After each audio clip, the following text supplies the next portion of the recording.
thank you for joining us. Have these protesters gone too far? Yes, Becky, I think so. And you have said that some of them apologized. And I think many people in Hong Kong are unhappy with it. And of course, I participated in many peaceful, non-violent protests. We had 1 million people marching, 2 million. And this coming Sunday, there will be another big march. I hope to see even more than 2 million, but doing it in a peaceful way. We don't want to turn the tourists off. The passengers can get on the planes. This is not Hong Kong. I hope that these young people, they genuinely reflected on this and will not do it again.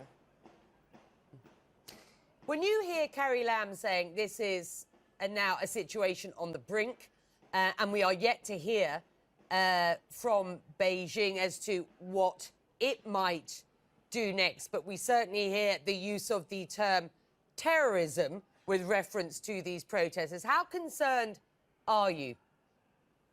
Well, I think they are just talking a lot of gibberish. Well, Becky, you of all people, you have seen a lot of real terrorist act. Would you describe what you saw in Hong Kong in the last few weeks, terrorism? I mean, they are turning themselves into laughing stock. Of course, it was not good. We gave inconvenience to the tourists, and they fought with the police. But that's not terrorism. And there was no looting. Not one shop window was broken. No cars were torched. They were just showing their anger and their demand for civil liberties and rule of law. But I do think we all agree that some of the behaviour that we witnessed live on television was disgraceful at best. The world is watching, and it's watching to see how China responds, especially after this tweet by US President Donald Trump. You'll have seen this. He says, according to US intelligence, Beijing is moving troops to the border with Hong Kong. Your take on what you've heard from Beijing, and if this continues, what you expect to see happen next? Now, first of all, Becky, we are part of the same country, so it's not border, it's boundary. Can you please tell President Trump? And, well, okay, they may be moving troops across the boundary, but I think China is not that stupid. As I said earlier, what's happening in Hong Kong is not terrorist acts. It's just some people who are just very upset with the government. And there's no need for the People's Liberation Army to pour into the streets of Hong Kong and turn into rivers of blood. I tell you, this is Hong Kong, one of the most important financial centers in the world. This is not Tiananmen Square. And if China makes a mistake, we'll have a lot to pay.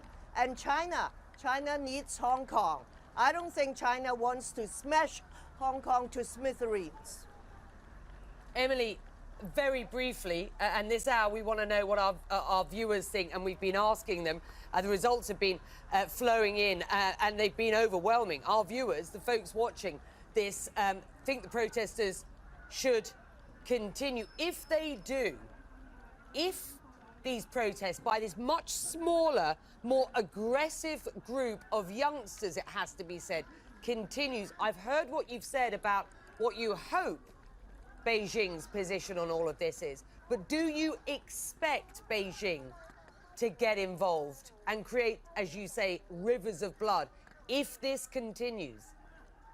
Well, for a start, it's not terrorist act, as you can see, and I hope the international community, the business community will all speak out, because they all have vested interest in Hong Kong. Many of them have companies here, their citizens are living here.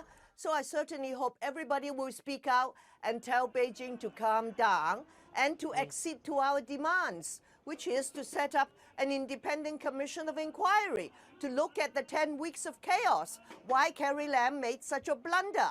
And why did the police behave in such a way? And why did some of the protesters throw bricks at the police? I hope these things will happen, but Beijing must be told they have to stay calm and don't destroy Hong Kong. Emily, it's a pleasure having you on. Emily Lau, long-time champion of human rights and freedoms in Hong Kong, chair of the Democratic Party's Foreign Affairs Committee, speaking to you live from Hong Kong. Thank you.